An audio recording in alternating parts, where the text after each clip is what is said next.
Hello guys, स्वागत है आपका हमारे YouTube channel easy solution with Sagar में। मैं ये दूसरी वीडियो डाल रहा हूँ। इसमें मैं आपको 5 वीडियोस प्रोवाइड कराऊंगा, जिसके लेक्चर 1 में क्वेश्चन नंबर 1 से लेकर 5 तक के मैथमेटिक्स के क्वेश्चंस मैं आपको सॉल्व कराने वाला हूँ। एग्ज़ाम का नाम है एसएससी सीजीएल टीयर 1 2018, डेट 4 जून 2019, शिफ्ट 2। शिफ्ट 1 का मैं एक वीडियो में ला चुका हूँ। थोड़ा सा वो वीडियो ज़्यादा लॉन्ग हो गया था, इसलिए मैं इन 25 क्वेश्चंस को 5 वीडियोस में कन्वर्ट करके फिर मैं आपको अपलोड करूंगा।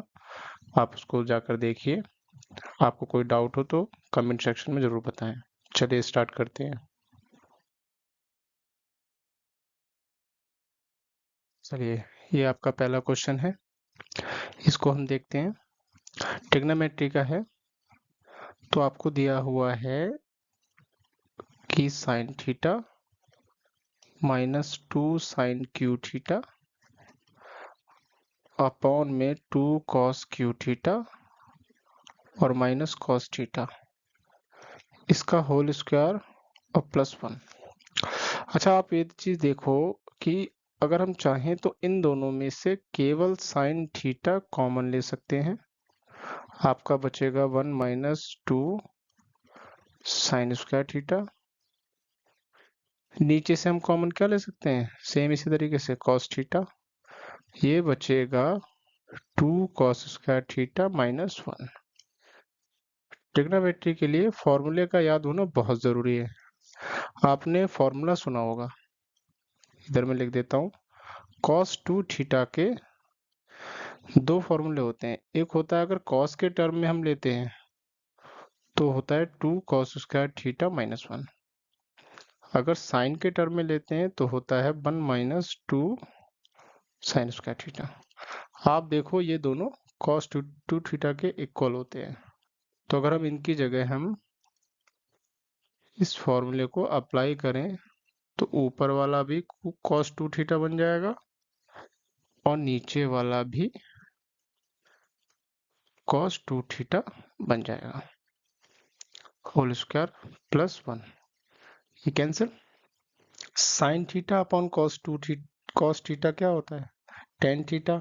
स्क्वायर है तो आ जाएगा टेन स्क्वायर थीटा +1।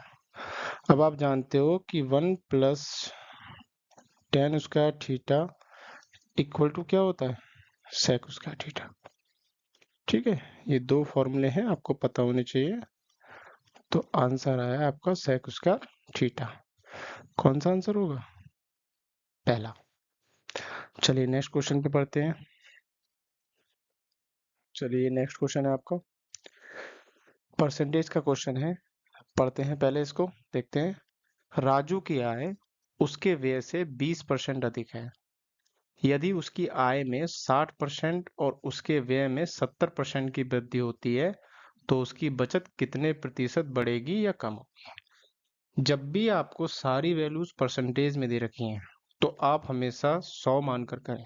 ठीक है, इससे थोड़ा क्वेश्चन को आसानी हो जाती है। तो पहली लाइन पढ़ते हैं कि राजू की आय उसके व्यय से 20% अधिक है। अब हम आय को 100 नहीं मानेंगे, हम व्यय को 100 मानेंगे।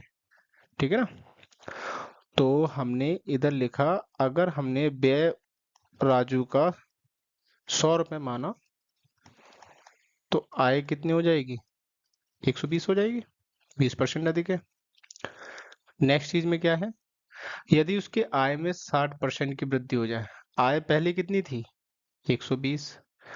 अगर हम इसमें नई आय देखें तो ये कह रहे हैं 60% की वृद्धि हो जाए, यानी 120 का 60%, 160% कितना हुआ, 12 छंग 72, 12 एकम 12 7 19, 192 रुपये हो गई। पहले 120 थी, अब 192 हो गई।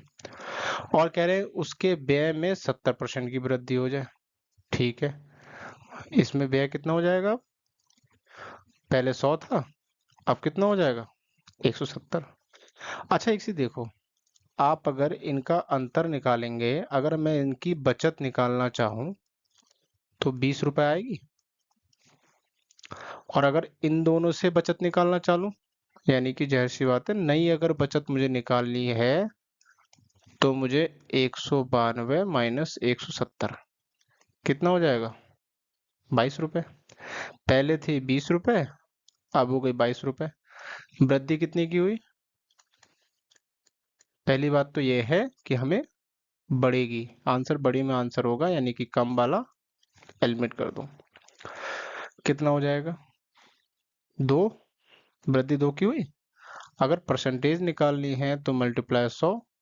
पहले कितनी थी? 20। 2 10, कितना आया? 10% वृद्धि, यानी कि बढ़ेगी। आंसर कौन सा है? थर्ड वाला। ठीक है, नेक्स्ट क्वेश्चन देखते हैं। देखिए अब ये आपका वर्क एंड टाइम का क्वेश्चन है।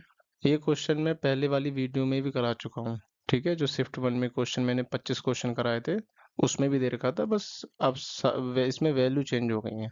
हम उसी तरीके से करते हैं। इसमें लिखा हुआ है कि ए, बी और सी की दक्षताओं का अनुपात 4-5-3 है। एक साथ काम करने पर वे तीनों उस काम को 25 दिनों में पूरा कर लेते हैं। ए और सी दोनों मिलकर 35% काम को कितने दिन में पूरा करेंगे? ठीक है, तो हमें दक्षताएं दे रखी है। मैंने कहा था कि जब दक्षताएं दे रखी हो तो अगर मैं कुल काम अगर निकालना चाहूं तो कुल काम कितना होगा? 4-5-3, कितने दिनों में कर रहे हैं? 25। तो कितना हुआ? 5-4-9-3 12, 12-5-60, 12-दूनी-24, यानी उन्होंने काम किया है 300 यूनिट। अच्छा, ए और सी ने कितना किया? ए और सी कितना हुआ? 4 और 3। तो अगर मुझे ए और सी दोनों मिलकर 35% काम को अगर मैं केवल ए और सी का निकालूं, ए और सी का काम तो हो जाएगा 300 बटे 4 और 3, कितना हुआ? 7। अब इसका मुझे 35% निकालना है, तो 35/100, ये कैंसिल। 7 पंजे 35, 3 पंजे कितना हुआ? 15। तो आपका आंसर कितना हुआ? 15 दिन। चलिए नेक्स्ट क्वेश्चन में बढ़ते हैं। नेक्स्ट क्वेश्चन आपका प्रॉफिट लॉस का है। इसको मैं दो तरीके से आपको बताऊंगा। ठीक है, पहला तरीका हम देखते हैं। पहला तरीका बेसिक तरीके से। रेनू ने एक वस्तु 1240 रुपए में खरीदी, यानी कि हमें कॉस्ट प्राइस बताया, कितना हुआ? 1240। उसे 25% घाटे पर बेच दिया, यानी एसपी कितना हो जाएगा? सेलिंग प्राइस 1240, घाटे पर बेचा है तो 100 में से 25 माइनस करोगे, कितना हो जाएगा? 75। 100, 25 तिया 4, तिया 12, कितना हुआ? 930 रुपए। एसपी आ गया। अब कह रहे हैं कि उस राशि से, यानी इस वाली राशि से उसने एक और वस्तु खरीदी, तो नई वस्तु का सीपी कितना हुआ? ये नई वस्तु का है, ठीक है, यहाँ नया लिख दे रहा हूँ। नया सीपी कितना हुआ? 930। और कह रहे हैं कि उससे 40% लाभ पर बेच दिया, तो नया एसपी कितना हुआ? 930 मल्टीप्लाई 140 अपॉन में कितना? 100। 0 0, कितना हुआ? 14 तिया 42, 14 ने 126 और 4 1302 रुपए।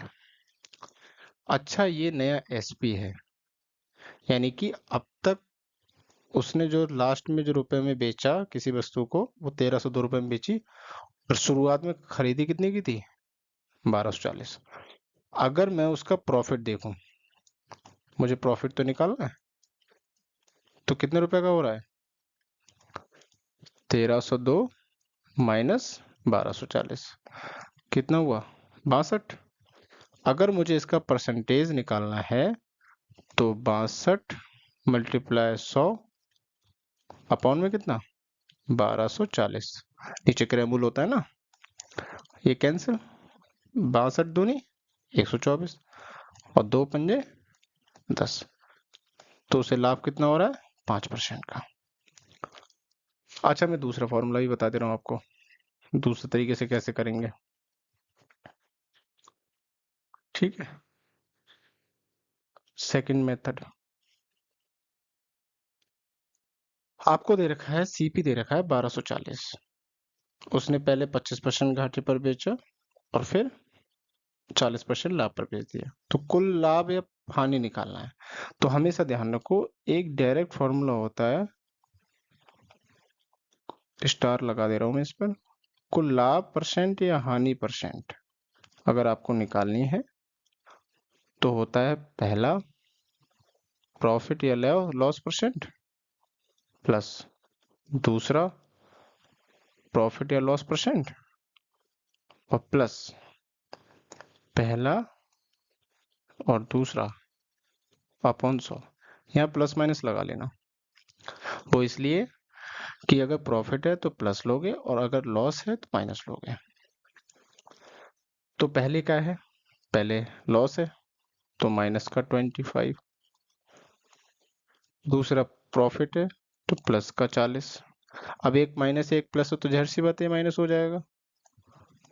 25 40 100, 25 चौक 10, -25 और -10 कितना हुआ? -35, प्लस 40 कितना हुआ? प्लस का 5 आया, तो प्लस का 5 का मतलब क्या हुआ? प्रॉफिट। अगर माइनस का आता तो हानि हो जाता। ठीक है, तो दोनों तरीके से आपको आंसर मैंने आपको बता दिए। ठीक है, नेक्स्ट क्वेश्चन पे चलते हैं। इसमें लिखा है, ये सर्कल का क्वेश्चन है, 10 सेंटीमीटर और 8 सेंटीमीटर त्रिज्या वाले दो वृत्त P और Q बिंदुओं पर एक दूसरे को काटते हैं। ठीक है, पहले हम सर्कल ड्रॉ कर लेते हैं। एक छोटा बनेगा, एक बड़ा बनेगा। ठीक है, चलो भाई बना लिया। इसका केंद्र हमने ये मान लिया, इसका केंद्र हमने ये मान लिया। केंद्र से परिधि तक की दूरी त्रिज्या कहलाती है, तो बड़ा वाला 10 और छोटा वाला 8। अब आपसे ये डिस्टेंस पूछ रहे हैं, ठीक है ना, केंद्र से केंद्र के बीच की दूरी। ये P है और ये Q है। आपसे कह रहे हैं कि सॉरी PQ आपको 12 दे रखी है। आप भी जानते हो कि अगर केंद्र से कोई रेखा जीवा पर खींची जाती है, ये ओबेनेस जीवा है दोनों वृत्तों की, चाहे इधर से ले लो या इधर से ले लो। ठीक है, दोनों केंद्र से आ रहे हैं तो वो जीवा को दो बराबर भागों में बांटती है। ये टोटल है 12, तो ये कितनी हो जाएगी? 6 हो जाएगी। अगर मैं देखूं, और वो लंबवत भी होती है, ध्यान रखें। अगर मैं इस त्रिभुज में देखूं, ठीक है, तो ये कोण 90 होगा, ये भी 90 होगा। तो अगर मैं त्रिभुज में देखूं तो ये कर्ण हो गया। अगर मैं इसको मान लूं ए बी और इसको मान लेता हूं सी। अगर मैं समकोण त्रिभुज पी ए सी में देखूं, एक मिनट को ध्यान रखना, समकोण त्रिभुज में जब भी बात आती है तो जो बीच में अक्षर होता है वो समकोण पर होना चाहिए। तो पी सी ए लिख लो या ए सी पी लिख लो। ठीक है, तो मुझे पहले ए सी निकाल लेता हूं। तो ए सी बराबर क्या होगा? पाइथागोरस प्रमेय। ठीक है, ए पी का स्क्वायर माइनस सी पी का स्क्वायर। तो ये कितना हुआ? 10 का स्क्वायर माइनस 6 का स्क्वायर, 100 माइनस 36 64। अगर मैं ए सी निकालूंगा तो √64। तो ए सी बराबर कितना हुआ? 8। मुझे ये डिस्टेंस तो पता चल गई, यहाँ से लेकर यहाँ तक। अब मुझे ये और चाहिए, बी सी। तो अब मैं इस वाले त्रिभुज में ले लूंगा, समकोण त्रिभुज पी सी बी में। तो मुझे अगर बी सी का स्क्वायर चाहिए तो वो क्या होगा, बी पी का स्क्वायर माइनस पी सी का स्क्वायर। बी पी कितना है 8, पी सी वही है 6, कितना हुआ 64 माइनस 36, कितना हुआ 28। बी सी बराबर क्या हुआ √28। अब 28 किसी का वर्ग तो होता नहीं है, तो इसकी हम समथिंग में वैल्यू लिख लेते हैं, वो होगी लगभग 5.3। ठीक है, तो बी सी बराबर कितना हुआ 5.3। अगर मुझे ए बी चाहिए तो मैं ए सी और बी सी को जोड़ देता हूँ, तो 8 और 5.3 कितना आया 3.3। कौन सा आंसर है आपका, फोर्थ वाला। ठीक है, ये मैंने आपको क्वेश्चन नंबर 1 से लेकर 5 तक आपको बता दिए। नेक्स्ट वीडियो में मैं आपको क्वेश्चन नंबर 6 से लेकर 10 तक बताऊंगा। ठीक है, बाय।